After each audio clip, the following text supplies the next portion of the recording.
যতক্ষণ তুই আমার নিয়ামতের শুকরগুজার বান্দা না হইবা, আমার নিয়ামতের শুকরিয়া আদায় না করবা, ও বান্দা স্মরণ রাখ, ইন্না আযাবি লাশাদীদ, আমার আযাব বড়ই ভয়ঙ্কর, আমার শাস্তি বড়ই কঠিন। সুতরাং আল্লাহর নিয়ামত, এত পরিমাণ নিয়ামত, একটুখানি মনকে বুঝান। ও বোন, তোমার মাকে সারাদিন কতবার মা বলে ডাকো, তোমার পিছনে মায়ের কতটুকু অবদান।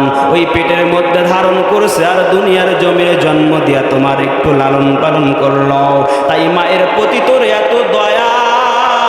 আর মাকে তুমি যখন মা বলিয়া ডাক দাও, ওই মায়ের দিলটা কত পরিমাণ শান্তি হয়ে যায়, ওই মায়ের দিলটা কত আত্মতৃপ্তি পেয়ে যায়। ওই মাকে যখন মা বলিয়া ডাক দেওয়া হয়, মা পিছনের সব দুঃখ কষ্ট বলিয়া যায়। আমার আল্লাহ বলেন, ও বান্দা, ওই মায়ের সে আমি আল্লাহ কত দয়ার সাগর। আল্লাহ কোরআনের মধ্যে বলেন, ও বান্দা, আর রহমান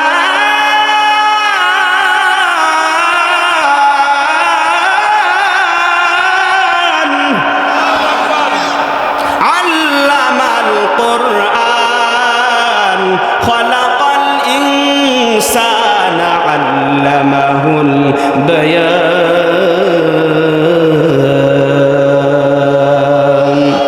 আল্লাহ রাব্বুল আলামিন বলেন, ও বান্দা, আমি আল্লাহ রাব্বুল আলামিন এত পরিমাণ দয়ার সাগর, এত পরিমাণ দয়ার সাগর, ওই পৃথিবীর জমিনে তোরে শুধু বানায়া পাঠাই নাই, বরং পৃথিবীর জমিনে পাঠানোর আগেই, এই পৃথিবীতে যাওয়ার আগে তোমার অঙ্গ প্রত্যঙ্গ কোন অঙ্গটা কোন জায়গায় স্থাপন করলে তোমার সৌন্দর্য হবে, আমি আল্লাহ রাব্বুল আলামিন ওই অঙ্গগুলা যার যার স্থানে স্থাপন করে দিলাম, বসিয়ে দিলাম।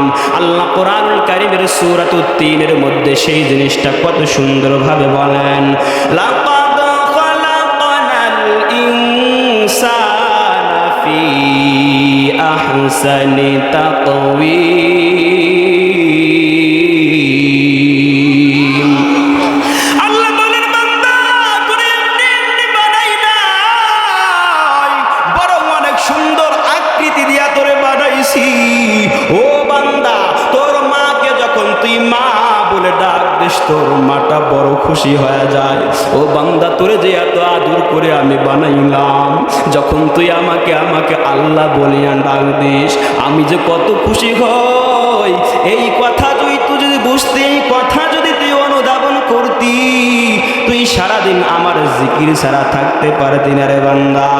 একজন বান্দা যখন আল্লাহকে আল্লাহ বলিয়া ডাক দেয়, আল্লাহ রব্বুল আলামিন কি পরিমাণ খুশি হয়।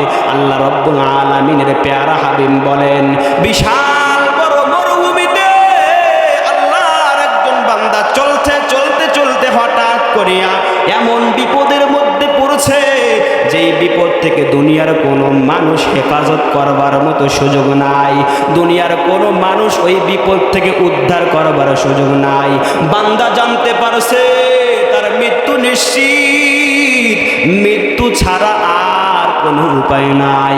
ওই বান্দা আল্লাহকে বারবার ডাক দিয়া বলে, ও দয়ার মালিক, এত বড় মৃত্যুর হাত থেকে আমাকে বাঁচান, আমার সন্তানের মুখটা যেন শেষবারের মতো একবার দেখতে পারি আল্লাহ, আমার বিবির মুখটা যেন শেষবারের মতো দেখতে পারি আল্লাহ।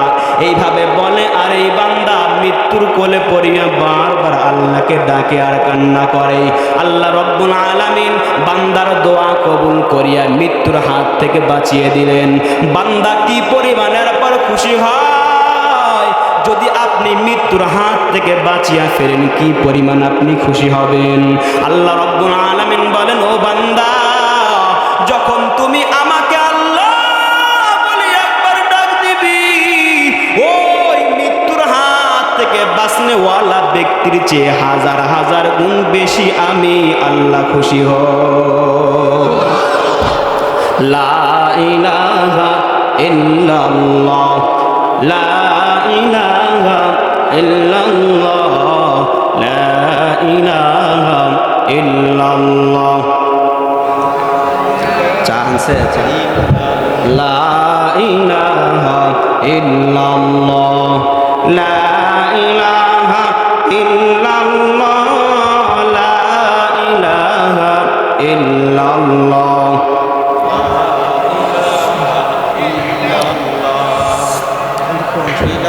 একটি শুধু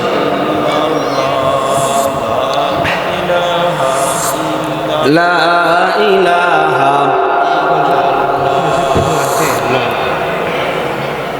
ভাই এখান থেকে যেন সাউন্ড আসে, আমার কাছে নিতে হচ্ছে, এখান থেকে যেন সাউন্ড আসে। লা ইলাহা। অপারেটর ভাই কই? এই সাউন্ডটা এখান থেকে, আমি যেখানে আছি না, কোথায় আপনি? এখানে থাক, এখান থেকে যেন সাউন্ডটা আসে, আমার যেন কাছে নিতে না হয়, বুঝছেন? সাউন্ডটা বাড়িয়ে দিন। লা ইলাহা ইল্লাল্লাহ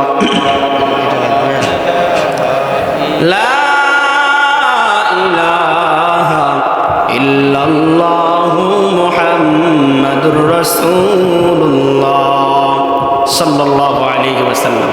রিভাইভটা বাড়াবে ভাই, রিভাইভ বাড়াবে। তাহলে রব্বে কারীম আমাদেরকে অনেক নেয়ামত দিয়ে ভরপুর করে রেখেছেন, এতক্ষণে বুঝলাম। এত পরিমাণ নেয়ামত দিয়েছেন যা কল্পনা করা যায় না। আর রব্বে কারীমকে, আল্লাহ রব্বুল আলামিনকে একবার যদি আমরা আল্লাহ বলিয়া ডাক দেই, তিনি কি পরিমাণ খুশি হন, যে একজন মানুষ মৃত্যুর হাত থেকে বেঁচে যেই পরিমাণ না খুশি হন, এর চেয়ে হাজার হাজার গুণ বেশি খুশি হন আল্লাহ রব্বুল আলামিন। আল্লাহ, একবার মাত্র আল্লাহ বলিয়া ডাকতে হবে আল্লাহ। দিলের মধ্যে আল্লাহর ভয়, যে আয়াত খারাপ পাঠ করেছিলাম খুতবার শুরুতে, বলবেন হুজুর খুতবার শুরুতে একটা আয়াত পড়লো, আয়াতের কোনো তাফসির করেননি। আয়াতের সংক্ষিপ্ত তাফসির করে দোয়ার দিকে যাবো ইনশাআল্লাহ। আল্লাহ রাব্বুল আলামিন বলেন, ওয়া মান ইয়াত্তাকিল্লাহা ইয়াজআল লাহু মাখরাজা। আল্লাহ রাব্বুল আলামিন বলেন, ওয়া মান ইয়াত্তাকিল্লাহ, যেই বান্দা দিলের মধ্যে আল্লাহর ভয় রাখবে, আল্লাহর ভয়কে ধারণ করবে, আল্লাহ রাব্বুল আলামিন বলেন ইয়াজআল লাহু মাখরাজা। বান্দা বিশাল বিপদের সম্মুখীন হয়েছে, এই বিপদ থেকে কে উদ্ধার করবে চিন্তায় পড়িয়া গেছে। এত পরিমাণ চিন্তাগ্রস্ত হয়েছে, কি করবে কোনো সিদ্ধান্ত নিতে পারে না। আল্লাহ রাব্বুল আলামিন বলে, বান্দা যত বড় বিপদের সম্মুখীন হও না কেন, ওই বিপদ থেকে আমি রব্বে কারীম তোমাকে উদ্ধার করে দেব। দুই নাম্বার, যখন আল্লাহর আপনি ভয় এই দিলের মধ্যে ধারণ করবেন, দুই নাম্বার যেই ফজিলতের কথা বলা হলো, ওয়ায়ারযুকুহু মিন হাইতু লা ইয়াহতাসিব। আল্লাহ রাব্বুল আলামিন বলেন, বান্দা আজকে রিজিকের জন্য দৌড়াদৌড়ি করো, এক একজন এক এক দিকে তোমরা ছোটাছুটি করো। আজকে সম্পদের জন্য পাগল, আজকে অর্থের জন্য পাগল হয়ে ছোটাছুটি করো, হারাম হালালের মধ্যে কোনো পার্থক্য নির্ণয় করো না।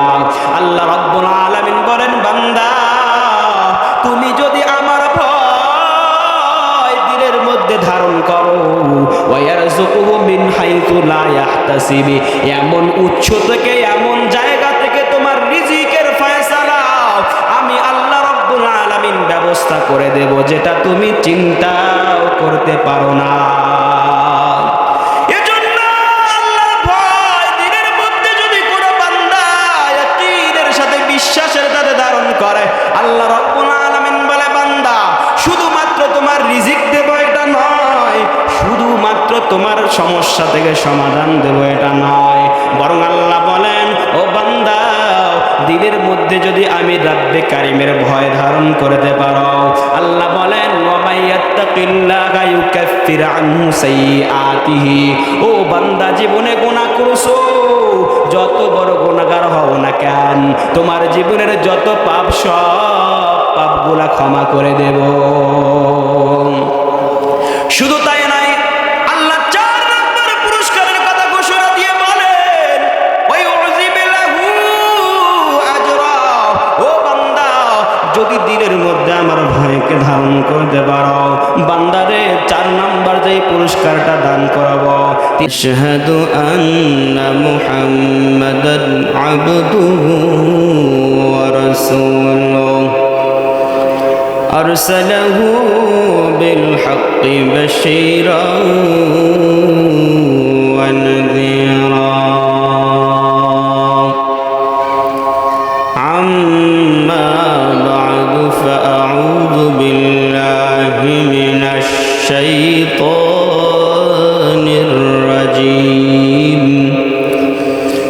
بسم الله الرحمن الرحيم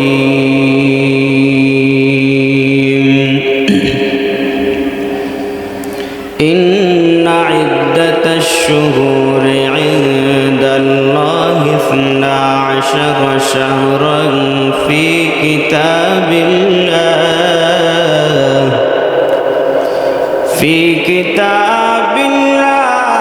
يوم خلق السماوات والأرض منها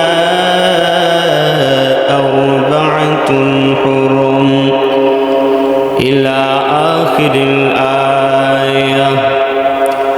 عن أنس رضي الله تعالى عنه قال كان النبي صلى الله عليه وسلم يدعو كثيرا في رجب وشعبان اللهم بارك لنا في رجب وشعبان وبلغنا رمضان. توحيدك أمانة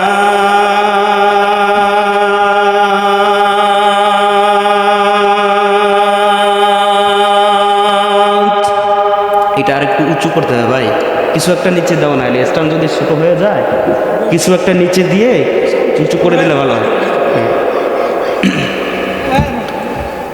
সিনু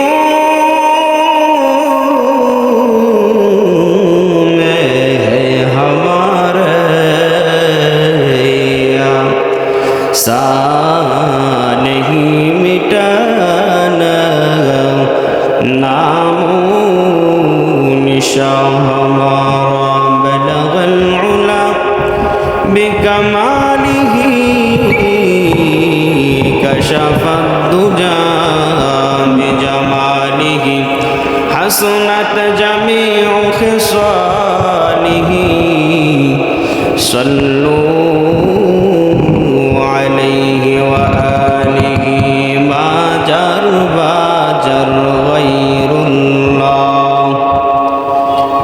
মাজার বাজার গায়রুল্লাহ পীর মুরিদ গায়রুল্লাহ আসমান জামিন গায়রুল্লাহ ওরা সেজদা করব এক আল্লাহর লা ইলাহা ইল্লাল্লাহ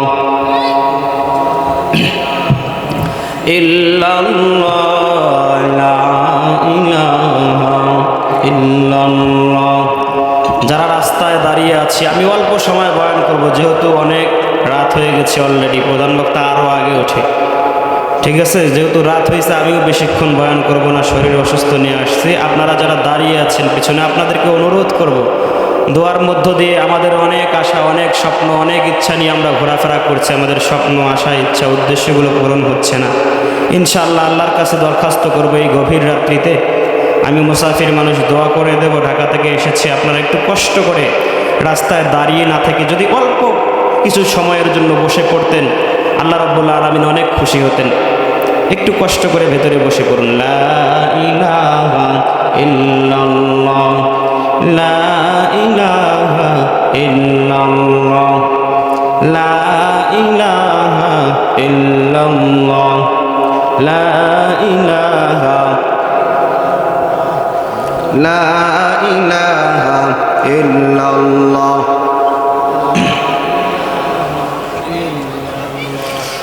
জিকির করলে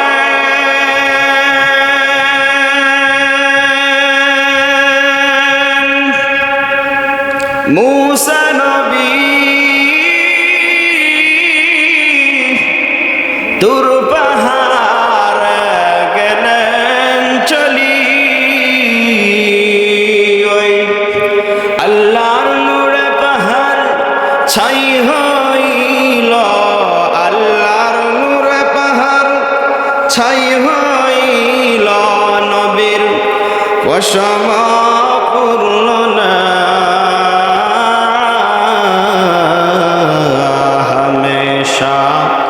জিকির কর মুমিন গাফিল হয়ো না হামেশা জিকির কর মুমিন গাফিল হয়ো না জিকির করলেন ইব্রাহিম নবী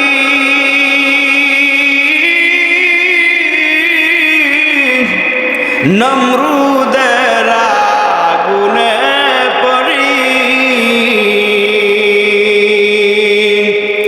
ওই আগুন হইল ফুল বাগিচা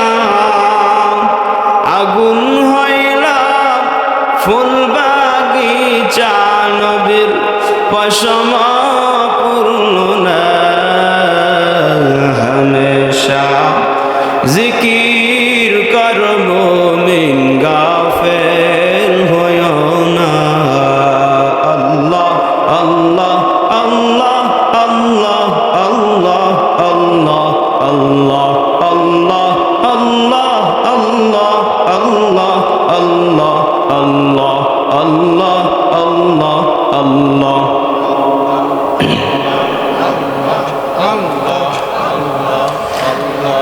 লা ইলাহা ইল্লাল্লাহ মুহাম্মাদুর রাসূলুল্লাহ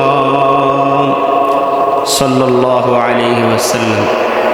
সুন্দরপুর মণ্ডলপাড়া যুব সমাজের উদ্যোগে আজকের এই ষষ্ঠ বার্ষিকী ঐতিহাসিক তাফসীরুল কোরআন মাহফিলের সম্মানিত প্রধান অতিথি জনাব মোহাম্মদ মামুনুর রশিদ চৌধুরী, সাবেক সাংগঠনিক সম্পাদক জেলা ছাত্রদল এবং সাবেক উপজেলা চেয়ারম্যান কাহারোল উপজেলা পরিষদ দিনাজপুর সহ আজকের মাহফিলের সম্মানিত সভাপতি জনাব মোহাম্মদ আনোয়ার হোসেন মানিক সাহেব, চেয়ারম্যান ৫ নং সুন্দরপুর ইউনিয়ন পরিষদ কাহারোল দিনাজপুর, এবং আজকের এই মাহফিলের বিশেষ অতিথি এবং বিশেষ বক্তা সহ আমার সামনে উপস্থিত ধর্মপ্রিয় ইসলামপ্রিয় তৌহিদি জনতা এবং পর্দার অন্তরালের মা ও বোনেরা, আমরা সর্বোপরি মাহফিলের শুরুতেই আল্লাহ রাব্বুল আলামিনের শুকরিয়া জ্ঞাপন করি। সকলেই দিল খোলে উজাড় মনে আনন্দ চিত্তে জোরে সোরে সমস্বরে বলে আলহামদুলিল্লাহ।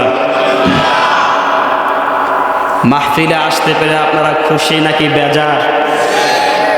মাশাআল্লাহ, আপনাদের সাউন্ড, আপনাদের পাওয়ার শক্তি অনেক গুণ বেশি দেখলাম অন্যান্য মাহফিলের চেয়ে, বলেন আলহামদুলিল্লাহ। কোনো ভূমিকা ছাড়াই, যেহেতু রাত্রি গভীর হয়ে গেছে, আমি ভূমিকা ছাড়াই শুরু করছি। আপনারা কি অখুশি নাকি খুশিতে করে শুরু করব? তাহলে দেখেন, যদি এখানে বাদ্যযন্ত্র গান বাজনা হতো, কি পরিমাণ মানুষ লোকে লোকারণ্য হয়ে যেত, বসার তিল ঠাই থাকতো না, ঠিক কিনা? কিন্তু মাহফিলের ফজিলত মানুষ না জানার কারণে, আজকে অজ্ঞতার কারণে মাহফিলগুলোতে মানুষ কম হয় তুলনামূলকভাবে। মুসলমান ইমানদার যদি জানতো মাহফিলগুলার ফজিলত কেমন, মুসলমান বাসায় বসে কিংবা শুয়ে থাকতো না। আল্লাহ রাব্বুল আলামিনের প্যারা হাবিব বলে, ও আমার উম্মত, পৃথিবীর জমিনে যাওয়ার পর আল্লাহ রাব্বুল আলামিনের যে বিধান, এই বিধানটা পালন কর। তোরে আল্লাহ এমনি এমনি বানায় নাই। আল্লাহ রাব্বুল আলামিন বলেন, ওয়া মা খালাকাতুল জিন্না ওয়াল ইনসা ইল্লা লিয়াবুদুন। ও বান্দা, তোরে এমনি এমনি আমি পৃথিবীর জমিনে পাঠাই নাই, বরং পৃথিবীর জমিনে পাঠানোর পর যা কিছু করবা সব কিছু আমি মালিকের জন্য করাও। ও ব্যবসায়ী ভাই, ব্যবসা করবা বাধা নাই, ব্যবসা করবা আল্লাহকে স্মরণ রেখেই। হালাল হারামের মধ্যে পার্থক্য করে ব্যবসা করো, ওটাও আল্লাহর ইবাদত। ও ডাক্তার ভাই, ডাক্তারি করো, কোনো সমস্যা নাই। ফার্মেসি চালাও, কোনো সমস্যা নাই। 1 নাম্বার ওষুধ বিক্রি কর, আর মানুষের সেবা করবার একটা মানুষত্ব রাখো, মানুষের সেবা করার একটা ইচ্ছা রাখো, উদ্দেশ্য রাখো। আল্লাহ রাব্বুল আলামিন বলেন, যেই কর্ম করো না কেন, আমার রাব্বে কারিমের যদি স্মরণ দিলের মধ্যে সর্বদা থাকে, আল্লাহ রাব্বুল আলামিন বলেন যেই কাজটা করেন না কেন ওই কাজটাই আপনার জন্য ইবাদত। ও সুন্দরপুরের মুসলমান ভাইরা, ও সুন্দরপুরের যুবক, এদিকে ঘোরাফেরা করো, তুর্কি একটু মাগই দাও। রাব্বে কারিম কি পরিমাণ তোর নিয়ামত দিলেন, এত পরিমাণ নিয়ামত দিয়ে তোকে ভরপুর করে রাখলেন। ও সুন্দরপুরের মুসলমান ভাইরা, আল্লাহ রাব্বুল আলামিন বলেন, ও আমার গোলাম, এই পৃথিবীর জমিনে তোমারে পাঠাইলাম, এত পরিমাণ নিয়ামত দিলাম, আজকে তুই মাহফিলের ফজিলত না জানবার কারণে ঘরে বসে থাকো। আজকে মাহফিলে আসলে কি লাভ, এটা না জানবার কারণে তুমি ঘুমের ঘরে বিভোর। আল্লাহ রাব্বুল আলামিনের প্যারা হাবিব আল্লাহ রাব্বুল আলামিনের পক্ষ থেকে স্পষ্ট ঘোষণা দিয়ে দিলেন, ও আমার উম্মতের দল, এমন একটা দিন আসবে যেই দিনে একজন মানুষ শুধুমাত্র মান ক্বালা লা ইলাহা ইল্লাল্লাহ, একবার লা ইলাহা ইল্লাল্লাহ বলবে কয়বার? ও সুন্দরপুরের উম্মতের দল, ও নবীর উম্মতের দল, ও যুবক ভাইরা আমার নবী আল্লাহর পক্ষ থেকে জানাই দিলেন, একবার যদি কেউ দিল থেকে আনন্দ চিত্তে আল্লাহকে ভালোবাসিয়া, আল্লাহকে হাজির নাজির মানিয়া, যে আমার এবং আল্লাহর মাঝখানে কোনো বাধা নাই, কোনো বাধা নাই, একমাত্র রাব্বে কারিমকে খুশি করবার জন্য রাব্বে কারিমকে হাজির নাজির মানিয়া লা ইলাহা ইল্লাল্লাহ যদি কোনো বান্দা বলে, আল্লাহ রাব্বুল আলামিনের পক্ষ থেকে পেয়ারা হাবিবে জানাই দেন, ও আমার উম্মত, লা ইলাহা ইল্লাল্লাহ বলতে দেরি, ওই লা ইলাহা ইল্লাল্লাহ 7 আসমান পেরিয়ে 7 আসমানের দরজা পেরিয়ে আল্লাহ রাব্বুল আলামিনের আরশে মহল্লা যেতে দেরি নাই। ও নবীর উম্মতের দল, আজকে এখন বাড়িতে বসে থাকো, নবীর প্রতি তোর কি একটু ভালোবাসা নাই? আমার নবী বলেন, যেই বান্দা একবার লা ইলাহা ইল্লাল্লাহ বললো, ইল্লা ফুতিহাত লাহু আবওয়াবুস সামা, আল্লাহ রাব্বুল আলামিন বলেন, ও আমার ফেরেশতারা, আসমানের যত দরজা আছে রহমতের দরজাগুলো খুলিয়া দাও। শুধু তাই নয়, হাত্তা তুফজিয়া ইলাল আরশ, এই লা ইলাহা ইল্লাল্লাহ কালেমার একটা অবয়ব দেওয়া হয়, একটা আকৃতি দান করা হয়। এই লা ইলাহা ইল্লাল্লাহর আকৃতি আল্লাহর আরশে মহল্লায় গিয়া বলে, ও দয়ার মালিক, ওই পৃথিবীর জমিনে তাকান, সুন্দরপুর মণ্ডল পাড়া যুব সমাজের উদ্যোগে ওই যে মাঠের মধ্যে বসিয়া মসজিদের সামনে কিছু বান্দা লা ইলাহা ইল্লাল্লাহ কালিমা জবানে উচ্চারণ করেছে, ওই বান্দাকে ক্ষমা করিয়ে দাও। আল্লাহ রাব্বুল আলামিনকে বলে, ও আল্লাহ, ওই বান্দাগুলাকে ক্ষমা না করা পর্যন্ত আমি লা ইলাহা ইল্লাল্লাহ কালেমা এখান থেকে ফেরত যাব না। এখন মুসলমানের দিলের মধ্যে প্রশ্ন আসতে পারে, লা ইলাহা ইল্লাল্লাহ কালেমা ধরাও যায় না, ছোঁয়াও যায় না, দেখাও যায় না, আকৃতি হইবে আবার কেমনে? ও ভাই, বুঝিয়া থাকলে বলেন, আল্লাহ রাব্বুল আলামিন কিয়ামতের দিন মিজানের পাল্লা দাঁড় করাইবেন। মিজানের পাল্লা দাঁড় করবার পর বান্দার আমল না পাকলে কিন্তু মাপা হবে, ওজন করা হবে। আমল কি দেখা যায়, ছোঁয়া যায়? ছোঁয়া যায় না, ধরা যায় না। নামাজ পড়েন, নামাজ কি ছোঁয়া যায়? ও নবীর উম্মতের দল, আজকে রোজা রাখেন, রোজা ছোঁয়াও যায় না, ধরাও যায় না, দেখাও যায় না। এরপর রব্বুল আলামিন এটার একটা আকৃতি দান করবেন। আল্লাহ চাইলেই সম্ভব, কি সম্ভব না?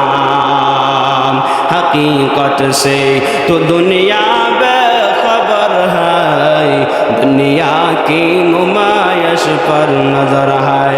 नबी गोयम कि अज दुनिया जुदा बश, बहर कारे के बाशी बा खुदा बाश, चिस्ते दुनिया अज खुदा गाफिल बूदन, चिस्ते दुनिया अज खुदा في البودان نقماش نقرا وافر زندزان মারহাবা কালকে বইলেন লিখে রাখেন কালকে মারহাবা বইলেন আজকে বইলেন না কাজা কাফারা কালকে আদায় কইলেন এখনো মারহাবা বলেন ও সুন্দর করের ভাইয়েরা আমার এই লা ইলাহা ইল্লাল্লাহ আল্লাহর কাছে গিয়ে আবদার করে যে লা ইলাহা ইল্লাল্লাহ কালেমা পড়নে ওয়ালাকে ক্ষমা করে দেয় আল্লাহু আকবার আল্লাহর স্মরণ যখন বান্দা করে আল্লাহকে যখন স্মরণ করে ওই বান্দার ব্যাপারে আল্লাহ কোরআনুল কারীমের মধ্যে বলেন ফাযকুরুনি আযকুরুকুম ওয়াশকুরু লি ওয়ালা তাকফুরুন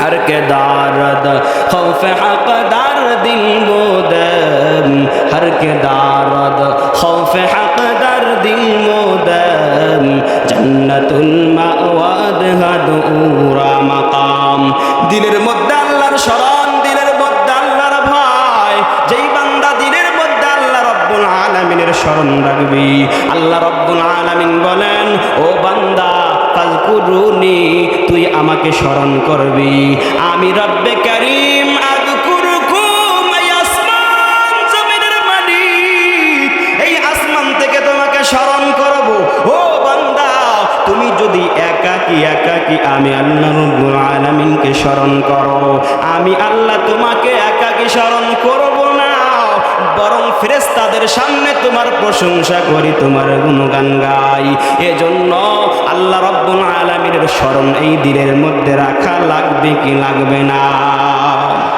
এখনো ওই সুন্দর করে জবান বাড়িতে বসে থাকো ও নবীর উম্মতের দল রব্বে কারীমের প্রতি কি তোর একটু মায়া নাই ভালোবাসা নাই একটু কি মহব্বত নাই ওই রব্বে কারীম কি পরিমাণ নিয়ামত দিয়ে তোমার বানাইলেন ওই আসমানের মধ্যে কত হাজার crore crore million billion trillion পরিমাণ তারকারাজি দেখা যায় আল্লাহ রব্বুল আলামিনের ওই আসমানের তারকারাজি গুনতে গুনতে গুনতে গুনতে যদি গণনা করাটাও সম্ভব হয় যদিও মানুষের পক্ষে ওই তারকারাজি গণনা করা সম্ভব নয় ওই দুনিয়ার বিশাল বড় বড় মরুভূমির বালি কোনাগুলা গণনা করতে করতে করতে করতে যদি গণনা করাও সম্ভব হয় যদিও মানুষের পক্ষে গণনা করাটা সম্ভব নয় এই জমিনের যত গাছ গাছালি সব কিছু যদি গণনা করা সম্ভব হয় যদিও গণনা করা সম্ভব নয় দুনিয়ার সব পানিগুলা যদি কালি হয়ে যায় আর সব গাছ গাছালি তরুলতা যদি কলম বানানো হয় সব ওই কলম দিয়া এই কালি দিয়া আল্লাহর গুণগান আল্লাহর নিয়ামত যদি লেখা হয় আল্লাহ রব্বুল আলামিন বলেন ইন তাউদ্দু নি'মাতাল্লাহি লা তুহসুহা বান্দা এত পরিমাণ তোমাকে নিয়ামত দিয়া ভরপুর করে রেখেছি তামাম পৃথিবীর সব ওই কলমগুলা দিয়া কালিগুলা দিয়া যদি তুমি আমার গুণগান গাও আমার নিয়ামত লেখো তুমি আমার নিয়ামত গণনা করে শেষ করতে পারবে না এজন্য ভাইরা আমার আল্লাহ রাব্বুল আলামিন এত এত পরিমাণ নিয়ামত দিলেন ওই নিয়ামতের শুকর গুজার বান্দা যদি হইতে না পারি আল্লাহ রাব্বুল আলামিন কোরআনে বলেন কোন বান্দা যদি এত পরিমাণ নিয়ামত পাওয়ার পরে আল্লাহর শুকরিয়া আদায় না করে আল্লাহ রাব্বুল আলামিন বলেন ইন্না আযাবি লাশাদীদ ইন্না আযাবি লাশাদীদ আমার আল্লাহ বলে বান্দা এত পরিমাণ তোর নিয়ামত দিলাম এত নিয়ামত পাওয়ার পর যখন তুই আমার নিয়ামতের শুকর গুজার বান্দা না হইবা আমার নিয়ামতের শুকরিয়া আদায় না করবা ও বান্দা স্মরণ রাখ ইন্না আযাবি লাশাদীদ আমার আযাব বড়ই ভয়ঙ্কর আমার শাস্তি বড়ই কঠিন সুতরাং আল্লাহর নিয়ামত এত পরিমাণ নিয়ামত একটুখানি মনকে বুঝান ও বোন তোমার মাকে সারাদিন কতবার মা বলে ডাকো তোমার পিছনে মায়ের কতটুকু অবদান। ওই পেটের মধ্যে ধারণ করছে আর দুনিয়ার জমিনে জন্ম দিয়া তোমার একটু লালন পালন করলো, তাই মায়ের প্রতি তোর এত দয়া। আর মাকে তুমি যখন মা বলিয়া ডাক দাও, ওই মায়ের দিলটা কত পরিমাণ শান্তি হয়ে যায়, ওই মায়ের দিলটা কত আত্মতৃপ্তি পেয়ে যায়। ওই মাকে যখন মা বলিয়া ডাক দেওয়া হয়, মা পিছনের সব দুঃখ কষ্ট বলিয়া যায়। আমার আল্লাহ বলেন, ও বান্দা, ওই মায়ের সে আমি আল্লাহ কত দয়ার সাগর। আল্লাহ কোরআনের মধ্যে বলেন, ও বান্দা, আর রহমান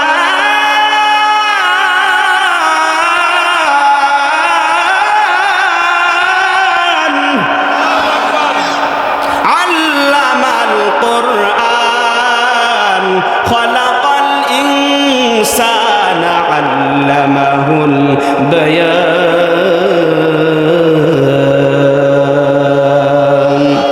আল্লাহ রাব্বুল আলামিন বলেন, ও বান্দা, আমি আল্লাহ রাব্বুল আলামিন এত পরিমাণ দয়ার সাগর, এত পরিমাণ দয়ার সাগর, ওই পৃথিবীর জমিনে তোরে শুধু বানায়া পাঠাই নাই, বরং পৃথিবীর জমিনে পাঠানোর আগেই, এই পৃথিবীতে যাওয়ার আগে তোমার অঙ্গ প্রত্যঙ্গ কোন অঙ্গটা কোন জায়গায় স্থাপন করলে তোমার সৌন্দর্য হবে, আমি আল্লাহ রাব্বুল আলামিন ওই অঙ্গগুলা যার যার স্থানে স্থাপন করে দিলাম, বসিয়ে দিলাম।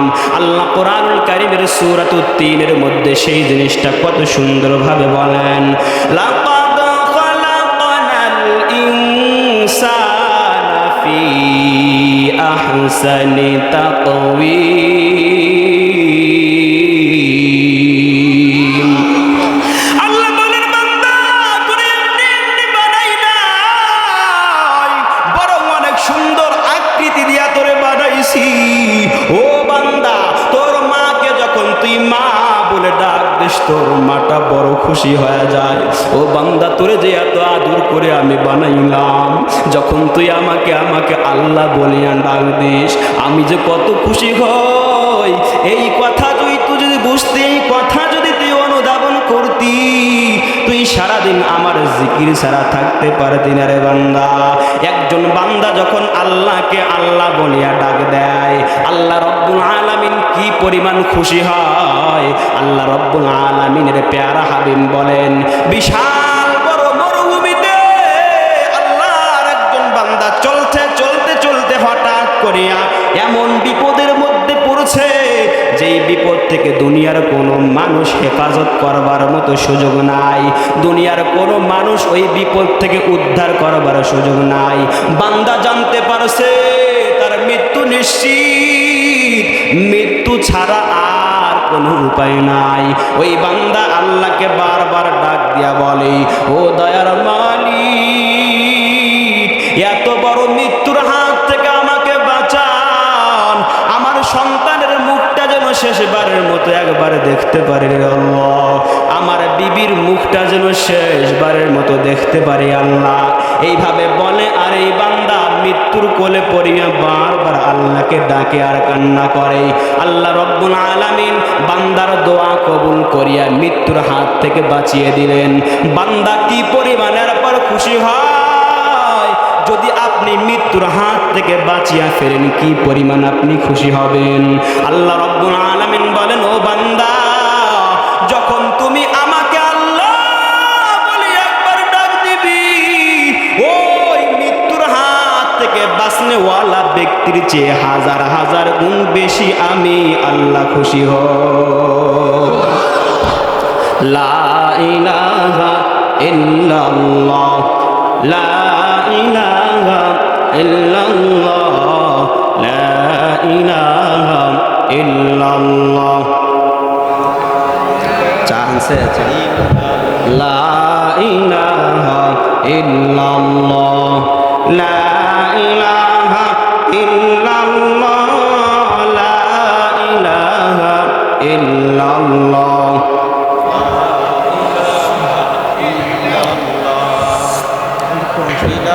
টিস্যু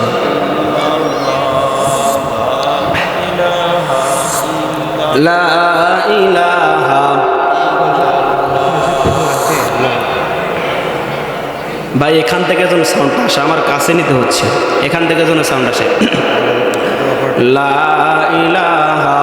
অপারেটর ভাই কই? এই সাউন্ডটা এখান থেকে, আমি যেখানে আছি না, কোথায় আপনি? এখানে থাক, এখান থেকে যেন সাউন্ডটা আসে, আমার যেন কাছে নিতে না হয়, বুঝছেন? সাউন্ডটা বাড়িয়ে দিন। লা ইলাহা ইল্লাল্লাহ, লা ইলাহা ইল্লাল্লাহু মুহাম্মাদুর রাসূলুল্লাহ সাল্লাল্লাহু আলাইহি ওয়াসাল্লাম। রিভাইভটা বাড়া দাও ভাই, রিভাইভ বাড়া দাও। তাহলে রব্বে কারীম আমাদেরকে অনেক নেয়ামত দিয়ে ভরপুর করে রেখেছেন, এতক্ষণে বুঝলাম। এত পরিমাণ নেয়ামত দিয়েছেন যা কল্পনা করা যায় না। আর রব্বে কারীমকে, আল্লাহ রব্বুল আলামিনকে একবার যদি আমরা আল্লাহ বলিয়া ডাক দেই, তিনি কি পরিমাণ খুশি হন, যে একজন মানুষ মৃত্যুর হাত থেকে বেঁচে যেই পরিমাণ না খুশি হন, এর চেয়ে হাজার হাজার গুণ বেশি খুশি হন আল্লাহ রব্বুল আলামিন। আল্লাহ, একবার মাত্র আল্লাহ বলিয়া ডাকতে আল্লাহ। দিলের মধ্যে আল্লাহর ভয়, যে আয়াত খারাপ পাঠ করেছিলাম খুতবার শুরুতে, বলবেন হুজুর খুতবার শুরুতে একটা আয়াত পড়লো, আয়াতের কোনো তাফসির করেন নেই। আয়াতের সংক্ষিপ্ত তাফসির করে দোয়ার দিকে যাবো ইনশাআল্লাহ। আল্লাহ রাব্বুল আলামিন বলেন, ওয়া মান ইয়াত্তাকিল্লাহা ইয়াজআল লাহু মাখরাজা। আল্লাহ রাব্বুল আলামিন বলেন, ওয়া মান ইয়াত্তাকিল্লাহ, যেই বান্দা দিলের মধ্যে আল্লাহর ভয় রাখবে, আল্লাহর ভয়কে ধারণ করবে, আল্লাহ রাব্বুল আলামিন বলেন ইয়াজআল লাহু মাখরাজা। বান্দা বিশাল বিপদের সম্মুখীন হয়েছে, এই বিপদ থেকে কে উদ্ধার করবে চিন্তায় পড়িয়া গেছে। এত পরিমাণ চিন্তাগ্রস্ত হয়েছে, কি করবে কোনো সিদ্ধান্ত নিতে পারে না। আল্লাহ রাব্বুল আলামিন বলে, বান্দা যত বড় বিপদের সম্মুখীন হও না কেন, ওই বিপদ থেকে আমি রব্বে কারীম তোমাকে উদ্ধার করে দেব। দুই নাম্বার, যখন আল্লাহর আপনি ভয় এই দিলের মধ্যে ধারণ করবেন, দুই নাম্বার যেই ফজিলতের কথা বলা হলো, ওয়ায়ারযুকুহু মিন হাইথু লা ইয়াহতাসিব। আল্লাহ রাব্বুল আলামিন বলেন, বান্দা আজকে রিজিকের জন্য দৌড়াদৌড়ি করো, এক একজন এক এক দিকে তোমরা ছোটাছুটি করো। আজকে সম্পদের জন্য পাগল, আজকে অর্থের জন্য পাগল হয়ে ছোটাছুটি করো, হারাম হালালের মধ্যে কোনো পার্থক্য নির্ণয় করো না। আল্লাহ রাব্বুল আলামিন বলেন, বান্দা তুমি যদি আমার ভয় দিলের মধ্যে ধারণ করো, ওয়ায়ারযুকুহু মিন হাইথু লা ইয়াহতাসিব, এমন উৎস থেকে, এমন জায়গা থেকে তোমার রিজিকের ফয়সালা আমি আল্লাহ রাব্বুল আলামিন ব্যবস্থা করে দেব, যেটা তুমি চিন্তাও করতে পারো না। এজন্য আল্লাহর ভয় দিলের মধ্যে যদি কোনো বান্দা ইয়াকিনের সাথে, বিশ্বাসের সাথে ধারণ করে, আল্লাহ রাব্বুল আলামিন বলে, বান্দা শুধুমাত্র তোমার রিজিক দেব এটা নয়, শুধুমাত্র তোমার সমস্যা থেকে সমাধান দেব এটা নয়, বরং আল্লাহ বলেন, ও বান্দা দিলের মধ্যে যদি আমি রব্বে কারীমের ভয় ধারণ করতে পারো, আল্লাহ বলেন, ওয়া মান ইয়াত্তাকিল্লাহা ইউকাফির আনহু সাইয়্যাতিহি।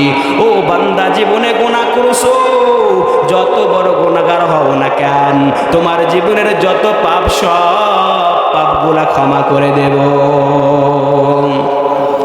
শুধু তাই নয়, আল্লাহ 4 নম্বর পুরস্কারের কথা ঘোষণা দিয়ে বলেন, ওয়ায়ুযিব লাহু আজরা।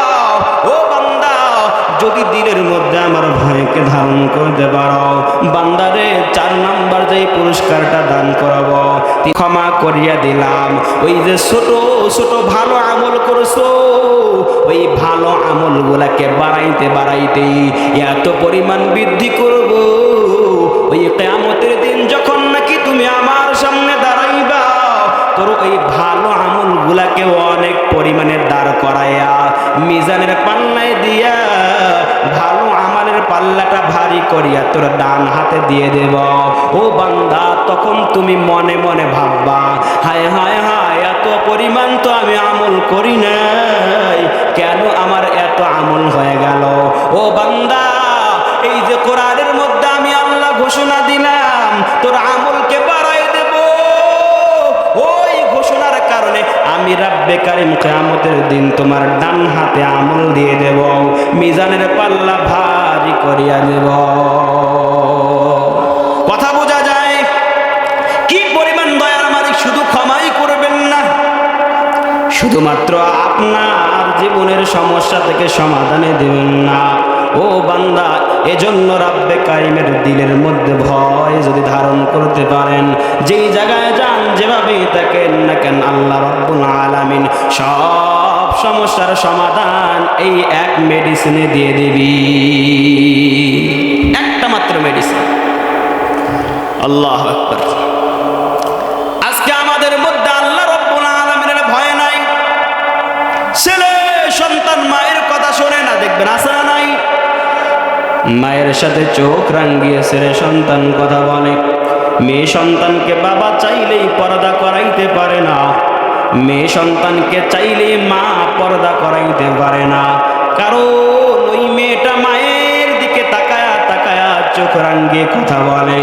একজন মা কত কষ্ট করিয়া এই সন্তানকে জন্ম দিলেন, সন্তানকে লালন পালন করলেন। একজন বাবা কত পরিমাণ কষ্ট করিয়া করিয়া পরিশ্রম করিয়া নিজের হাড় ভাঙ্গা পরিশ্রমের ইনকামের টাকা দিয়া সন্তানকে লালন পালন করেন, দেখাশোনা করেন। ওই মায়ের প্রতি আজকের সন্তানের দরদ নাই, মায়া নাই। ও ভাই, ও যুবক, যার মা নাই তার কাছে গিয়ে জিজ্ঞেস কর, মা হারানোর বেদনা কি পরিমাণ কষ্টের। ও যুবক, যার বাবা নাই বাবার কাছে গিয়ে একটু জিজ্ঞাসা কর, বাবা হারানোর বেদনা কি পরিমাণ কষ্টের। আল্লাহ রাব্বুল আলামিন তো বললেন, ওয়াকাদা রাব্বুকা আল্লা তা'বুদু ইল্লা ইয়া। ও আমার বান্দা, ইবাদত করবার পর যেই জিনিসটা তোমার জন্য এক নাম্বার কাজ, বাবা মার সেবা কর। 5 ওয়াক্ত মুসল্লি হইছু, 5 ওয়াক্ত নামাজ আদায় কর, রমজানের রোজা 30টায় রাখো, হজ করে আসছো, মা বাবার সেবা যত্ন তুমি করো না, তোমার জন্য জাহান্নাম। যত আমল হোক সব আমল বরবাদ, কোনো আমল কোনো ধরনের কাজে আসবে না। একজন মা সন্তানের জন্য কি পরিমাণ কষ্ট করিয়া নিজের জীবনকে জীবন মনে না করিয়া সন্তানের জীবনকে প্রাধান্য দিয়া, ওই যে রাজশাহী মেডিকেলের মধ্যে মায়ের কাছে যখন আসিয়া ডাক্তার সাহেব বললেন, ও মা, তোমার পেটের মধ্যে যেই বাচ্চা, ওই বাচ্চাকে যদি বাঁচাইতে চাও মা, তুমি বাঁচতে পারবা না, তোমার মৃত্যু নিশ্চিত। মা ডাক দিয়া বলে, ডাক্তার, আমার সন্তান, আমার সন্তান, আমার জীবন যায় যাক, এতে কোনো আমার দুঃখ নাই, আমার কষ্ট নাই, আমার সন্তান যেন না মরে, আমার সন্তানের যেন মৃত্যু না হয়। ও ডাক্তার, আমার জীবনের বিনিময় হলেও আমার সন্তানকে বাঁচায়া দাও। ওই মা কি পরিমাণ কষ্ট করিয়া, কি পরিমাণ কষ্ট সহ্য করিয়া তোমারে বড় করেছে রে ভাই। যার মা বাঁচিয়া নাই তার কাছে গিয়া বল, ওই মায়ের যে না থাকার যে কি ব্যথা। একজন মা ওই যে লঞ্চের মধ্যে যখন মায়ের লাশটা নিয়া, ওই মাকে যখন নিয়া ভোলার উদ্দেশ্যে, বরিশালের উদ্দেশ্যে রওনা দেওয়া হলো, ও ভাই, ওই মায়ের কাছে ছোট ছোট বাচ্চাগুলা গিয়ে কান্না করে আর বলে, মা, তুমি কি আর কথা বলবা না রে মা? সন্তানকে জন্ম দিয়া মায়ের ইন্তেকাল প্রতিদিন রহ রহ করছে। ও ভাই, একজন মায়ের অবদানের কথা একটু স্মরণ কর। একটা সময় ছিল মা মানুষের বাড়িতে কাজ করিয়া করিয়া, সারাদিন কাজ করিয়া খেটে খুটে বিকেল বেলা সন্ধ্যাবেলা যখন বাড়ির দিকে রওনা দেয়, ওই যে খাবারের পোটলাটা নিয়া ওই কাজের মালিকের বাড়িতে যদি ছোট্ট একটা ফলের টুকরা দেয়, মা নিজের মায়ের মুখে দেয় নাই, শাড়ির আঁচলে বাঁধিয়া বাড়ির দিকে রওনা দিছে। বাড়িতে আসিয়া বলে, ও আমার কলিজার টুকরা, কই আছো বাবা? শাড়ির আঁচল থেকে ওই খাবারের টুকরাটা, ওই ফলের টুকরাটা বের করিয়া আমার আপনার মুখে তুলিয়া দিছে। মা নিজে সেই ফলের স্বাদটা পর্যন্ত নেয় নাই। সেই মা মৃত্যুবরণ করেছে। এবার মায়ের লাশ ওই অ্যাম্বুলেন্সের মধ্যে নিয়ে যখন ভোলার দিকে রওনা, ছোট্ট ছোট্ট দুইটা বাচ্চা, একটা বাচ্চার বয়স হবে অল্প 5-6 বছরের বাচ্চা, আর একটা কোলের শিশু। এই বাচ্চাটা দৌড়ায় যায় মায়ের লাশের পাশে গিয়া, মায়ের লাশের কফিনটা ধরিয়া বারবার ডাক দিয়া বলে, মা, ও মা, কেন তুমি কথা বলো না রে মা? আরেকটা ছোট্ট বাচ্চা বাবার কোলে উঠিয়া বারবার বারবার বারবার কান্না করে। এত পরিমাণ কান্না করে আর বলে, আব্বু, আমার মায়ের কাছে যাব, আমার মায়ের কাছে আমাকে যেতে দাও। বাবা কান্না করে, ওই কোলের শিশুটাও কান্না করে। মা বাঁচিয়া নাই, মা একেবারে লাশ।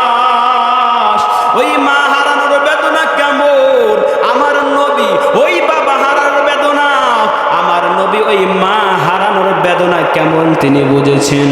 আমার নবী যখন মায়ের এই পেটের মধ্যে আসলেন, মায়ের পেটে আসার সঙ্গে সঙ্গেই বাবার ইন্তেকাল হয়ে গেল। দুনিয়ার জমিনে আসবার আগেই বাবার ইন্তেকাল। আমার নবী যখন নাকি জন্মগ্রহণ করলেন, দুনিয়ার বুকে আসলেন, বাবাকে একবার বাবা বলিয়া ডাকতে পারলেন না। 6 বছর বয়স হয়ে গেছে। 6 বছরের শিশু আমার নবীজি ওই খেলার মাঠে দাঁড়ায়া দাঁড়ায়া তাকায়া তাকায়া থাকেন। আর দেখেন সন্ধ্যাবেলা যার যার সন্তানের বাবাগুলো আসিয়া যার যার সন্তানগুলাকে কোলে নিয়ে বাড়ির দিকে রওনা দিছে। আমার নবী তাকায়া কান্না করে, আর আব্বা আব্বা আব্বা বলেন। হযরত মা আমেনা বাড়ি থেকে বের হইয়া দৌড়ায়া দৌড়ায়া আসে আর বলে, আমার শিশু মুহাম্মদকে কেউ দেখছো? আমার শিশু মুহাম্মদ কেন এখনো বাসায় আসলো না? লোকেরা বলে, তোমার ছোট্ট শিশু মুহাম্মদ তো ওইদিকে মাঠের কর্নাতে দাঁড়ায়া দাঁড়ায়া আব্বা আব্বা বলিয়া কান্না করে। ও মুসলমান যুবক, ও দাড়ি পাকা মুরব্বী বাবারা, যার মা বাঁচিয়া নাই, বাবা বাঁচিয়া নাই, অন্ধকার কবরে দিলটাকে নরম করিয়া দেন। আমার আপনার নবী কি পরিমাণ কষ্ট করিয়া করিয়া করিয়া করিয়া আমাদের পর্যন্ত ইসলামটা পৌঁছাইলেন, আমাদের পর্যন্ত কোরআন হাদিস পৌঁছায়া দিলেন। আমার নবী কান্না করে, হযরত মা আমরা দৌড়ায়া যা শিশু নবী মুহাম্মদকে কোলে তুলে নেয়। আমার নবী মায়ের গলা জড়ায়া ধরে বলে, আমার বাবা কই, আমার আব্বা কই? হযরত মা আমেনাও কান্না করে, আমার নবীও কান্না করে, বারবার বারবার বলে, ও আম্মা, আমার আব্বা কই? আমার আব্বাকে আব্বা বলে কি ডাক দিতে পারবো না রে মা? ও মা, যার যার সন্তানগুলা, যার যার বাবা যার যার সন্তানগুলাকে কোলে নিয়ে গেল, ও মা, আমি কি আমার আব্বার কোলে উঠতে পারবো না রে মা? ও মা, আমি আব্বার কোলে উঠে আব্বার গালে কি চুমু খেতে পারবো না রে মা? ও মা, আমার আব্বা কি আমাকে আদর করবে না রে মা? হযরত বাবা কান্নায় একেবারে বুকটা ভাসিয়া যায়। দৌড়াইয়া দাদা আব্দুল মুত্তালিবের কাছে আসিয়া বলে, ও শ্বশুর আব্বাজান, আপনার নাতি মুহাম্মদ তো বাবার জন্য পাগল হয়ে গেছে। আব্দুল মুত্তালিব ডাক দিয়া বলে, ও আমেনা, মুহাম্মদকে নিয়ে তার বাবার কবরটা দেখায় আনো। বাবাকে দেখতে পারে নাই তো পারে নাই, অন্তত কবরটা দেখিয়ে আসো। আমার নবীকে শিশু মুহাম্মদকে কোলে নিয়ে মা আমেনা এবার রওনা দিছে বাবার কবর দেখানোর জন্য। দিলটা নরম করিয়া দেন, কি করুম উদ্দেশ্য রে ভাই, সাথে একজন দাসী নিয়া আমার আপনার নবীকে নিয়া হযরত মা আমেনা রওনা দিছে বাবা আব্দুল্লাহর কবর দেখানোর জন্য। দীর্ঘ পথ পাড়ি দিয়া যখন নাকি কবরের কাছে গেছে, ওই কবরের কাছে যাওয়ার পর আমার নবীর মা আমেনা চোখের পানি আর ধরে রাখতে পারেন না, বরং চোখের পানি গাল দিয়ে বেয়ে বেয়ে বেয়ে বুকটা ভাসিয়া যায়। আর সেই দিনের কথা মনে পড়ে, সেই দিনের স্মৃতিগুলা চোখের সামনে ভাসিয়া ওঠে, যেই দিন আমার আপনার নবীজি মায়ের পেটে থাকা অবস্থায় বাবাকে হারাইলেন। আমার আপনার নবীকে কোল থেকে নামিয়া দিয়া মা আমেনা বলে, যাও ও মুহাম্মদ, তোর বাবার কবর আব্দুল্লাহর কবর দেখা যায়, দাও। আমার আপনার নবীজি মায়ের কোল থেকে নামিয়ে দৌড়ে যায় বাবার কবরের পাশে গিয়া বাবার কবরের মধ্যে হাত দিয়া বলে, আব্বা,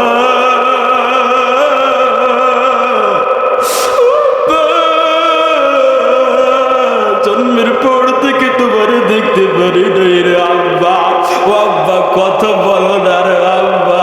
ও আব্বা, তোমার আব্বা বলে একবারও ডাক দিতে পারি নাই। ও আব্বা জান, তোমার আদর একবারও পাই না রে আব্বা জান। ও আব্বা জান, দিন শেষে যার যার সন্তান গুলাকে মানুষের বাবা কোলে নিয়ে যায়, তুমি কি আমাকে কোলে নেবে না?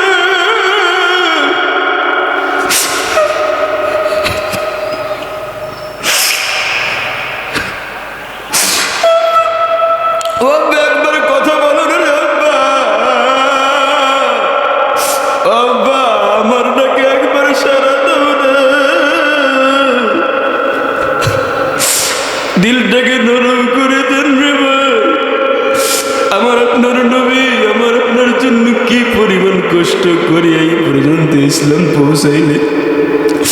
বাবার কবরটা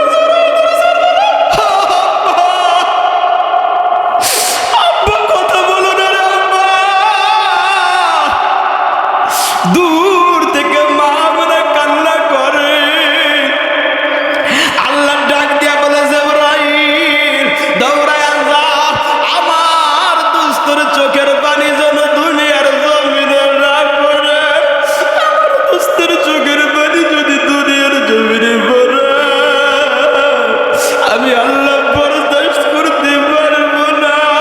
হযরত মা আমেনা এবার দৌড়ে আসছে, আইসা শিশু নবীকে টানে টেনে টেনে কোলে নিতে যায় আমার নবী মুহাম্মদুর রাসূলুল্লাহ সাল্লাল্লাহু আলাইহি ওয়াসাল্লাম মায়ের কোলে উঠতে চায় না, বলে, মা আমাকে কিছুক্ষণের জন্য থাকতে দাও রে মা।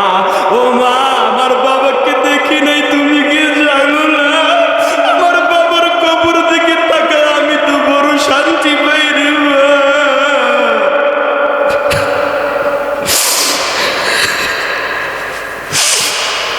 আমার বাবার কবরের দিকে তাকাইয়া বড় শান্তি পাই।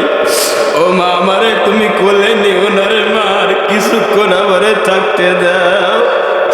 আমার নবী মাকে জড়ায় ধরছে, মা আমারে নিও না। কবরের পাশে থাকলে বড়ই মজা পাই রে মা। মানে টানে আর বলে, বাবা আর কতক্ষণ থাকবি, রাত হয়ে যাবে। অন্ধকার রাত্রিতে এখানে থেকে কি করবি? তোর বাবা তো তোর ডাকে আর সারা দিবি না রে বাবা।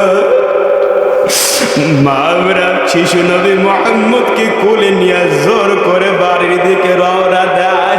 আমার আপনার নবী দিলটাকে নরম করে দেন রে বাবা।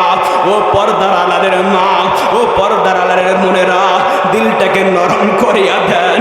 আমার আপনার নবী পিছনের দিকে তাকায়, কবরের দিকে তাকায় আর বলে, আব্বা, আব্বা, আব্বা, তুমি কি কথা বলবা না? আল্লাহু আকবার, আল্লাহু আকবার। ও আব্বা, তুমি কি কথা বলবা না? তুমি কি কথা বলবা না রে আব্বা? আব্বা, কান্না করে। হযরত মা আমেনা আমার আপনার নবীকে যখন জড়ায়া কোলের মধ্যে নিয়ে বাড়ির দিকে রওনা দিছি, সাথে একজন সফর সঙ্গী দাসী আছে। মাঝপথে যখন চলিয়া আসলো, কি আল্লাহর কুদরত, কি আল্লাহর নীলা খেলা। আল্লাহ বলে, মালাকুল মাউত আজরাইল, আর দেরি করিস না, দৌড়াও। ও আজরাইল, আমার দোস্তের মায়ের জানটাও কবজ কর,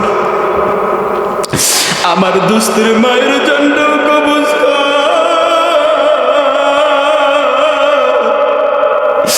আমার আপনার নবীজির মায়ের পেটের ব্যথা এবার শুরু হয়ে গেল, মরণ কামড় পেটের মধ্যে শুরু হয়ে গেল রে বাবা জান। আমার আপনার নবী হযরত মা আমেনা এবার পেটের যন্ত্রণায় নবীকে জড়ায় ধরছেন। ধরায় বলে, বাবা এতদিন তো বাবাকে বাবা বলে ডাকতে দিতে পারো নাই মুহাম্মদ, আজ থেকে বুঝি তোর মাকে চির বিদায় দিবি, চিরকালের জন্য মা ডাকটাও বুঝি তোর হারাইবে। মাকে বুঝি আজ থেকে আর মা বলে ডাক দিতে পারবে না রে মুহাম্মদ। আমার নবী মাকে জড়ায় ধরে বলে, মা কি বলো?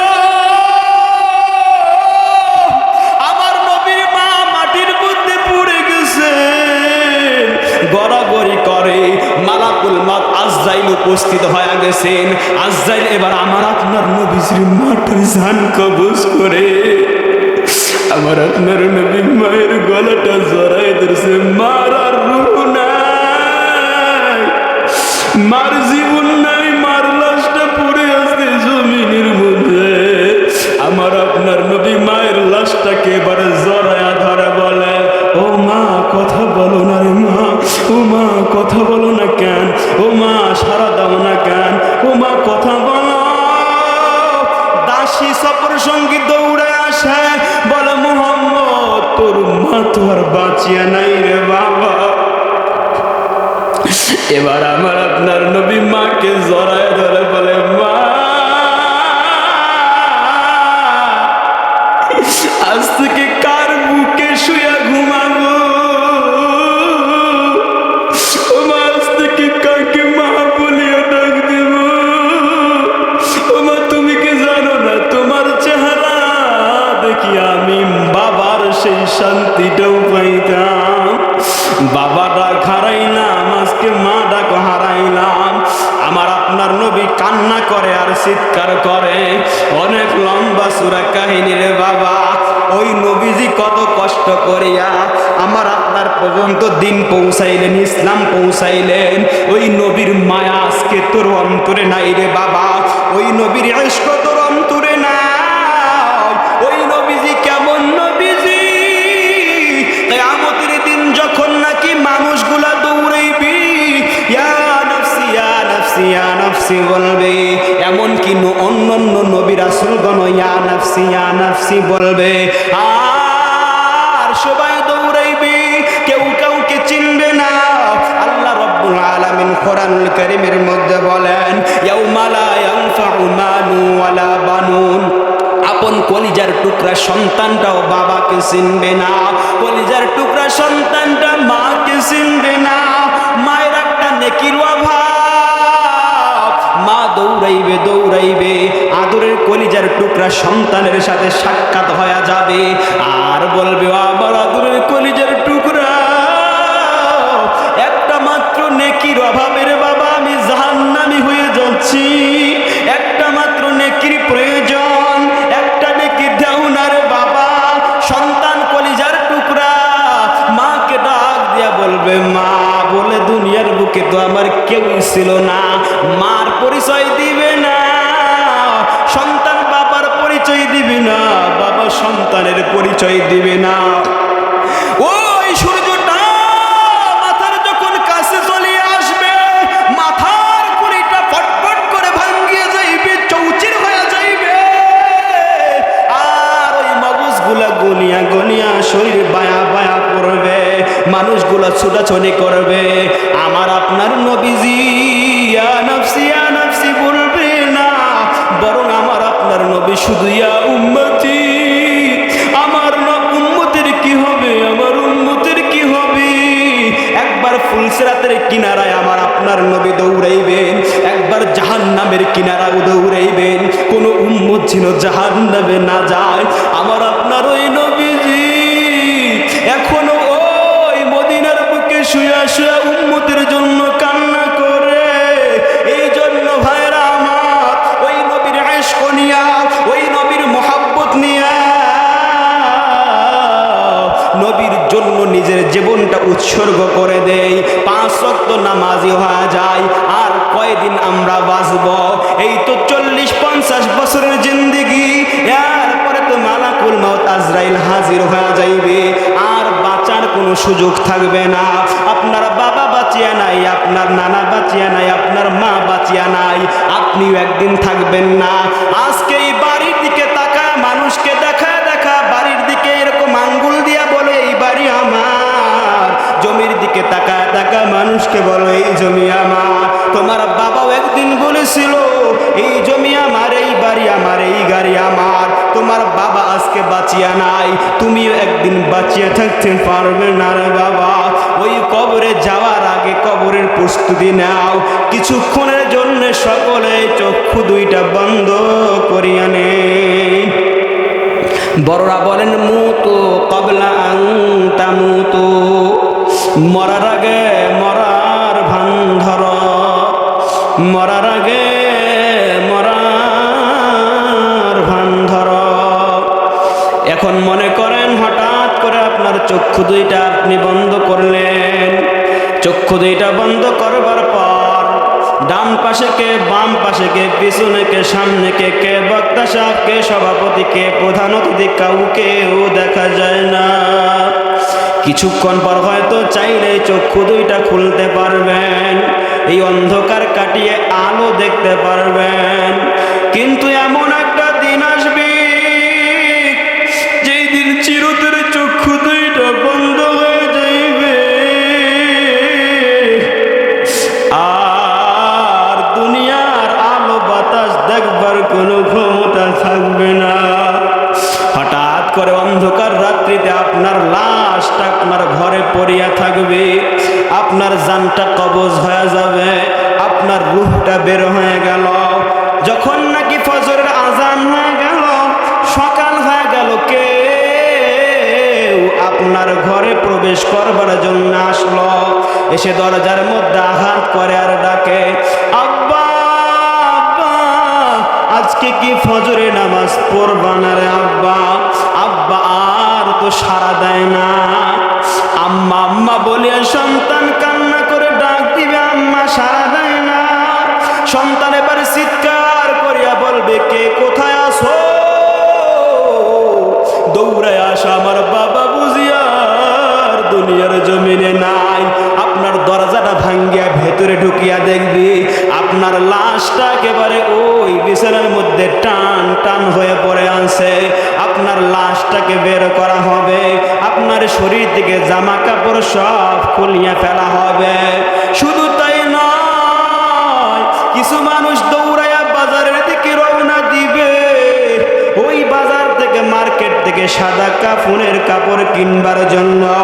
কিছু মানুষ গোরস্থানের দিকে কবর খুঁড়বার জন্য রওনা দিবে, কিছু মানুষ বাঁশবাগানে কাঁচা বাঁশ কাটবার জন্য রওনা দিবে, আর কিছু মানুষ দৌড়ায় মসজিদের মাইকে এলান করবি আর বলবি সুন্দরপুর মণ্ডলপাড়া নিবাসী অমুকের পুত্র অমুকে বাঁচিয়া নাই।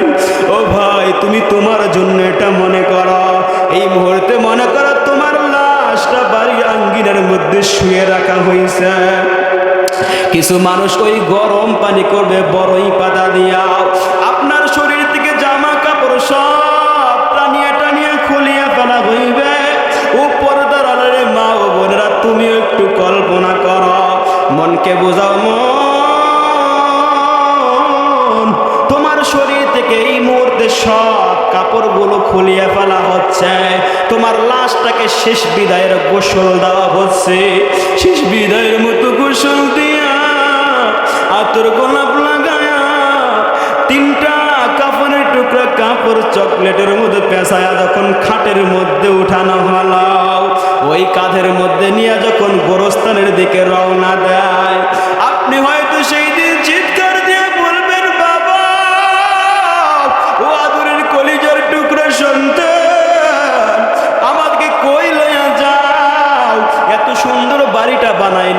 কি বাড়ির মধ্যে জায়গা হবে না রে আব্বাজান? আপনার কলিজার টুকরা সন্তানটা হয়তো কান্না করবে আর পিছন থেকে আব্বা আব্বা বলিয়ে ডাকবি, আপনার স্ত্রী স্বামী স্বামী বলিয়ে কান্না করবে, কিন্তু আপনাকে কেউ আর ওই ঘরের মধ্যে জায়গা দিবে না।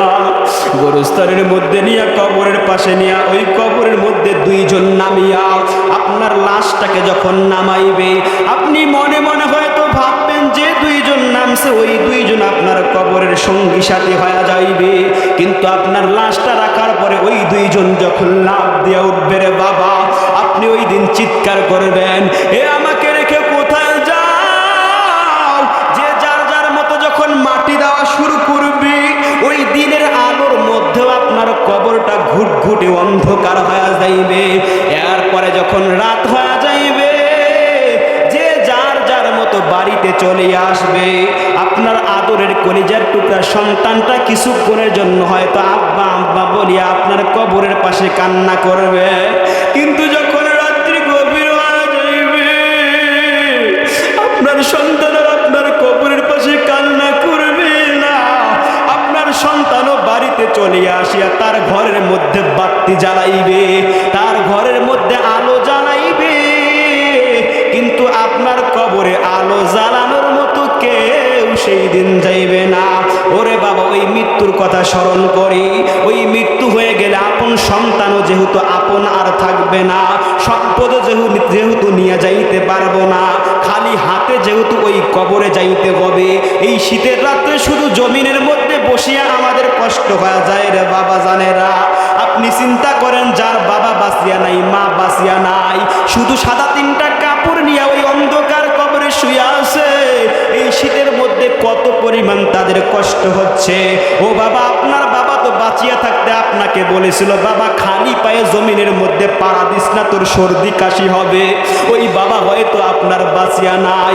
ওই বাবার জন্য, মায়ের জন্য, কিংবা নিজের জন্য, ওই আসল বাড়ি কবরের জন্য, ওই আসল বাড়িতে যাওয়ার আগে ওই আসল বাড়িটাকে উদ্বোধন করবার জন্য একজন মানুষ দাঁড়ায় আল্লাহ রব্বুল আলামিনকে সাক্ষী হাজির নাজির রাখিয়া বলবেন, ও দয়ার মালিক আল্লাহ, এতগুলো মানুষের সামনে এতক্ষণ হুজুরের ওয়াজ শুনিয়া যতটুকু বুঝলাম, আমার সন্তান যেহেতু আমার কোনো আপন হবে না, কোনো কাজে আসবে না, আমার সম্পদ যেহেতু আমার সাথে যাইবে না, খালি হাতে যাইতে হইবে, ও দয়ার মালিক, ওই অন্ধকার কবরে যেহেতু একাই থাকতে হবে, ও আল্লাহ আমার ওই কবরকে টাইস লাগায়া দেন, কবরের জান্নাতের বিছানা এখনই বিছায়া রাখেন।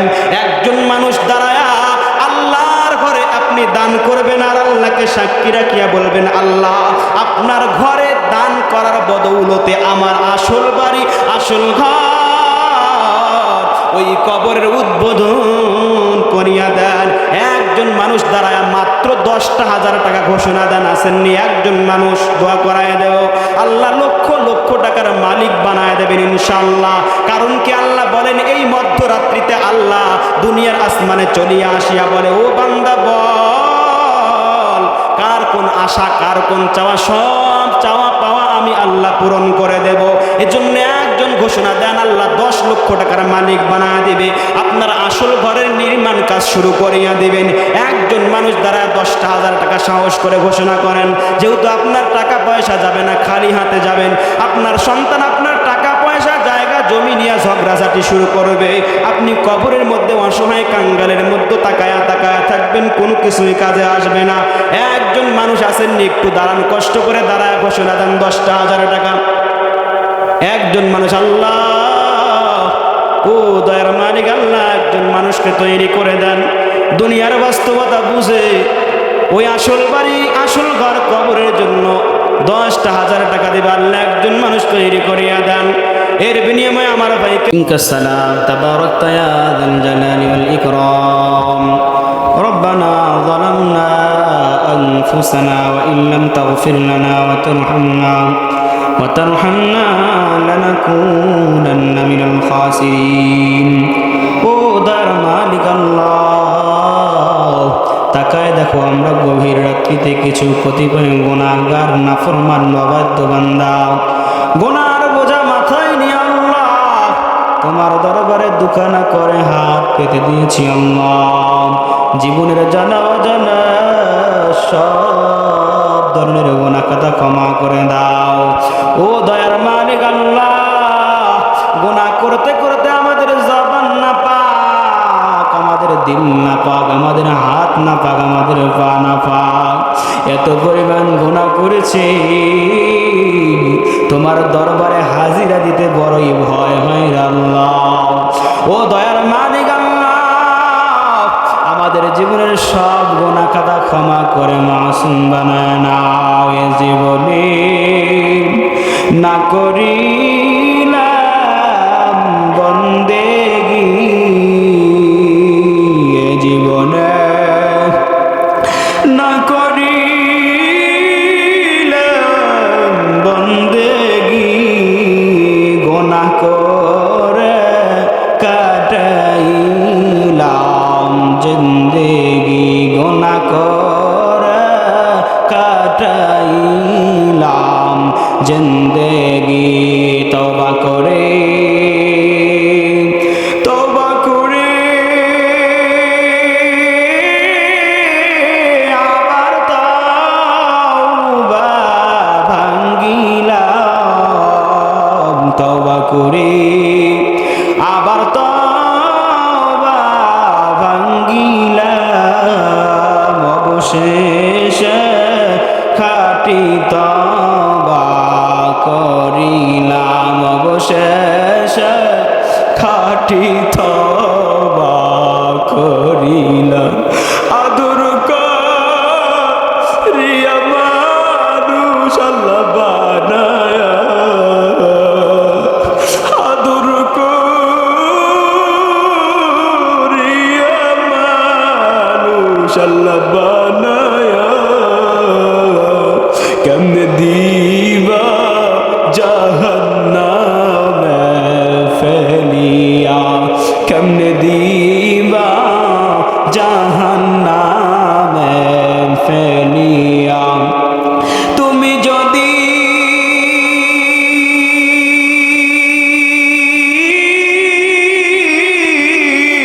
মাফ না করো আল্লাহ বান্দারে,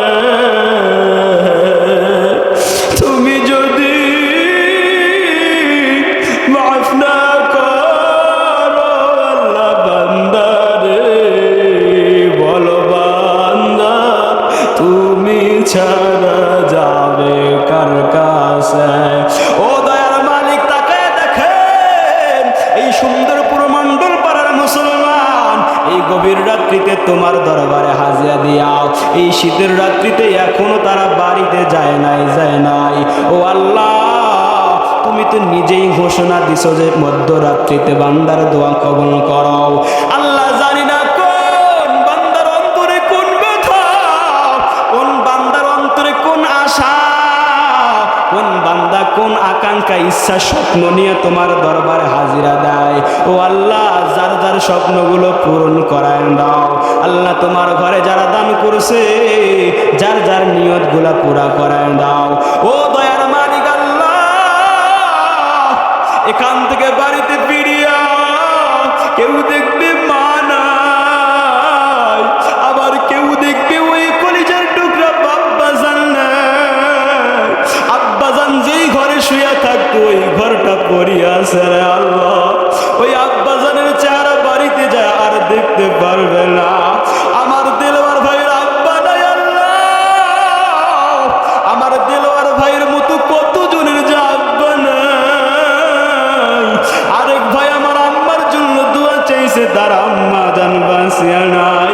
অনেক ভাই জান দোয়া চাইছে আব্বা আম্মার জন্য, ওই আব্বা আম্মা কত পরিমাণ আদর করলো। আজকে এই শীতের রাত্রি তো আমরা বাড়িতে গিয়া যার যার মতো ল্যাপ কম্বল ঢাকা নিয়ে ঘুমাবো। আমার আপনার কলিজার টুকরা আব্বা জানেরা আম্মা জানেরা যাদের বাঁচিয়া নাই অন্ধকার কবরে শুয়ে আছে, একটা দিন অনেক কষ্ট করে আমাকে আপনাকে কম্বল দিয়ে ঢাকিয়ে রাখছিল। ল্যাপ কিনার টাকা হয়তো ছিল না, কম্বল কিনার টাকা ছিল না, অনেক কষ্ট করে একটা কম্বল কিনিয়া বাচ্চাকে ওই কম্বল দিয়া জড়ায় রাখছে, বাচ্চার শরীরে যেন ঠান্ডা না লাগে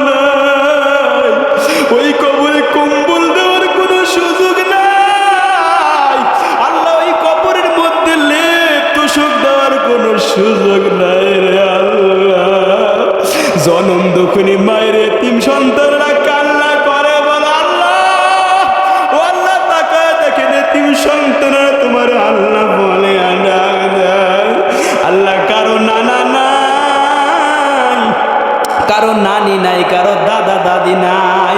ও আল্লাহ আমার এখনো মনে পড়ে আমার নানা যান যেদিন নাকি এই দিনাজপুর থেকে সৈয়দপুরের উদ্দেশ্যে রওনা দিত রে, ওই সময় আমার আম্মা বলতো আব্বা তোমার নানা আজকে আসবে। আমি বাড়ি থেকে বের হয়ে দৌড়াইতাম, আমার রাস্তায় দেখিয়ে দেখতাম কখন দাড়ি পাকা মুরব্বী সাদা পাঞ্জাবি পরে আসবে। যখন নাকি নানা যান কাছাকাছি আসতো দৌড়ে যাইয়া গলা জড়ায় ধরে কোলের মধ্যে এটা চুমু খাইতাম আর আন্নার বলতাম নানা মজা নিয়ে আসতো, মজা কর। ওই নানা জান আজকে বাঁচিয়ে নাই, কতজনের দাদা দাদি বাঁচিয়ে নাই। আবার অনেকে আছে দাদা দাদিকে চোখ দিয়ে দেখতেও পারে নাই, অনেকে আছে নানা নানিকে দেখতেও পারে নাই। ও আল্লাহ যার যারা দাদা দাদি নানা নানি সহ আত্মীয় স্বজন ঘনিষ্ঠজন মা বাবা যারা অন্ধকার কবরে, সকলকে ক্ষমা করে সকলের কবরগুলোকে জান্নাতের বাগান বানায় দেন। ও আল্লাহ আজকে বাঁচিয়ে আছে আমরা দুই কবরে যাব। ও আল্লাহ এমন একটা রাত আসবে যেই রাতে এই মুহূর্তে ওই কবরে আমরা এখানে যারা আছি সবাই শুয়ে থাকবো। আল্লাহ এই কবরে তো আমরা একদিন রাত্রিতে সবাই শুয়ে থাকবো।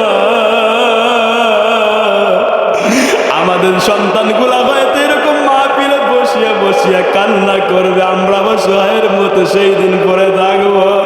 ও ভাই কবরের কথা মনে করেন, মনে করেন আপনি কবরের মধ্যে শুয়ে আছেন, একদিন অবশ্যই কবরে শুইতে হবে। কবর ডাকিয়া বলে আমার পেটে আসবার আগে পরিপূর্ণ মুসলমান হও।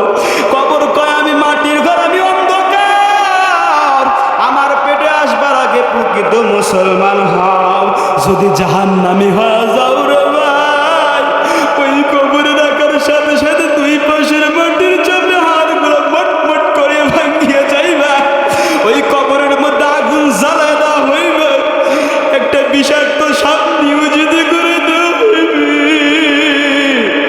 ডানে মাটি বামে মাটি, সামনে পিছনে উপরে মাটি আর মাটি। বাবা বলে চিৎকার দিলে কেউ শুনবে না, আদরের কলিজার টুকরা সন্তানটাও আমাদের আপনাদের চিৎকার শুনবে না রে বাবা জানেরা। ওই কবরের আযাব থেকে আমাদেরকে মুক্তি দান করো আল্লাহ। আল্লাহ কিয়ামতের দিন যখন দাঁড়াইব, ওই সূর্যটা যখন আমাদের মাথার কাছাকাছি আসবে, মগজগুলো টকবক করে উথলিয়ে উঠবে আল্লাহ। ওই দিন তোমার আরশের ছায়া আমাদেরকে জায়গা করে দিও দয়ার মালিক, আমাদেরকে আরশের ছায়া জায়গা করে দিও আল্লাহ। ও আল্লাহ এই মাহফিল করতে গিয়া যারা শ্রম দিয়েছে, টাকা দিয়েছে, অর্থ দিয়েছে, আল্লাহ মৌখিকভাবে যারা সহযোগিতা করেছে, আল্লাহ সকলকেই দিনের জন্য কবুল করিয়া নাও আল্লাহ। সকলকে যার যার প্রতিদান শতভাগে দিয়ে দাও।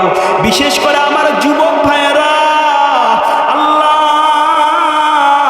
আমার যুবক ভাই লিমনের মতো আল্লাহ সকলের নাম তো আমি জানি না, আমার লিমন ভাই সহ যত যুবক এই মাহফিলের জন্য, আমার দেলোয়ার ভাই সহ, আমার সিরাজুল ইসলাম ভাই সহ যারা এই মাহফিলে আল্লাহ সহযোগিতা করেছে, এই মাহফিলের উদ্যোগ নিয়েছে আল্লাহ, সকলের মনের আশাগুলো পূরণ করায় দেন, সকলকে দিনের খাদেম হিসাবে কবুল ফরমান। ও আল্লাহ আমাদের ভাইগুলোর মধ্যে না জানি কার দিনের মধ্যে কোন কষ্ট, আল্লাহ সকলের মনের কষ্টগুলো দূর করায় দেন, সকলের মনের আশা পূরণ করায় দেন। ও দয়ার মালিক আল্লাহ, সন্তানকে রাখিয়া যেই দিন কবরে চলে যাব, ওই কবরকে তুমি একেবারে বিপদ মুক্ত করে দিও আল্লাহ। এখানে অনেক বাবা আছে যার সন্তান বাঁচিয়া নাই, বাবার কোলে সন্তানের লাশ হয়তো হয়েছে, আল্লাহ না জানি কখন মালাকুল মউত হাজির হয়ে যায় আর জানটা কবজ করে নেয়।